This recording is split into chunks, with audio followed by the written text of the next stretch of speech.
Greetings. I'm your professor, Brittany Bernard, and this is Building an Online Learning Community, lecture number 1. Let's first begin to discuss learning. Learning is social.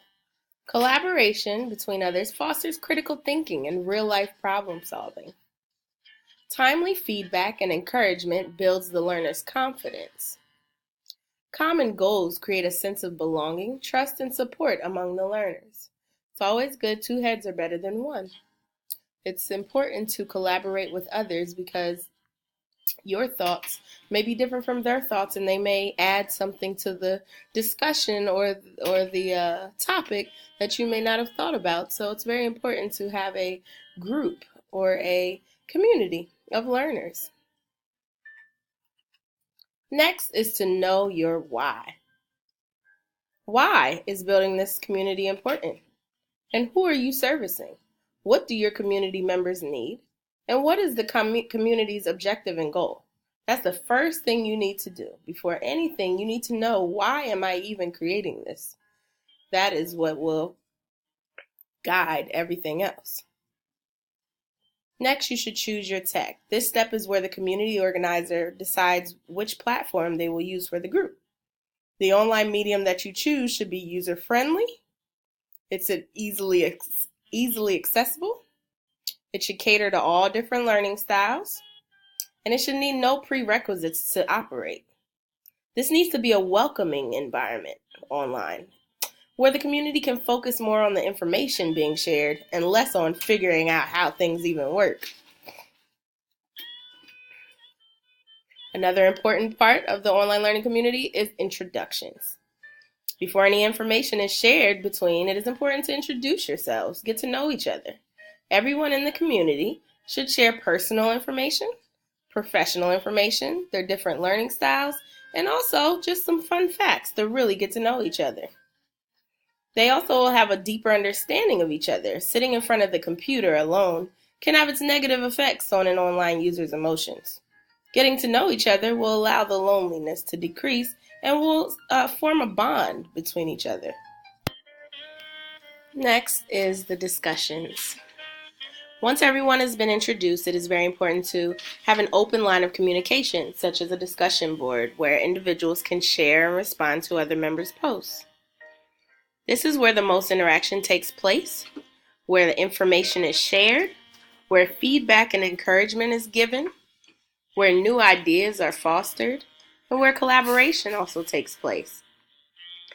The replies to the group members should be timely and easily accessible, and members of the community should frequently engage in healthy exchanges of information on the discussion boards.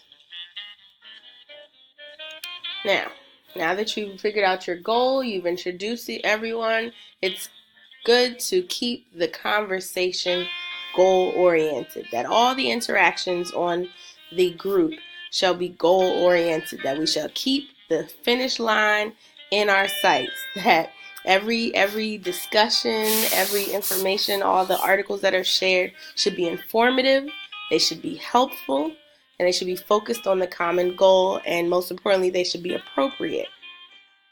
The more focused and helpful the discussions are, the more likely your community will sustain its members and also continue to grow and receive new members. Which brings us to our next point about online etiquette. Online etiquette is becoming a growing issue in society. Many people have an online presence that is completely different than their presence offline in real life. So that brings us to our points. They use appropriate language and no Twitter fingers. Twitter fingers is a slang word in regards to someone who is having an online facade that is nothing like their person in real life. It is important that we be respectful and that everything is direct. The post should not offend anyone, and it should not be full of unnecessary information that is off topic. Everything that someone posts in the community should be respectful, solution-focused, and direct. Lastly, be yourself. Genuine interactions is what makes a community feel like a family. Just be yourself. The community should not feel like a chore or an obligation. It should be a sought-after, helpful tool that is needed by each member to reach the ultimate goal. The idea of the community is not to come and impress each other or diminish others. It is a learning tool in which you can share useful information with other like-minded individuals. It is also a medium in which you can come to encourage or be encouraged by other members who are in the same position as you, so that you just don't feel alone. Because like I said, sitting in front of a computer can feel lonely. So an online learning community can make you feel like you're not alone. So now let's just review. Know your why. Choose your tech. Introductions. Discussions. Make sure that your online learning community is goal-oriented. Online etiquette.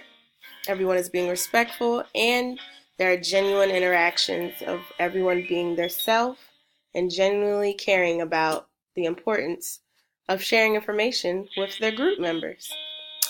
All right, that completes our first lecture. Thank you.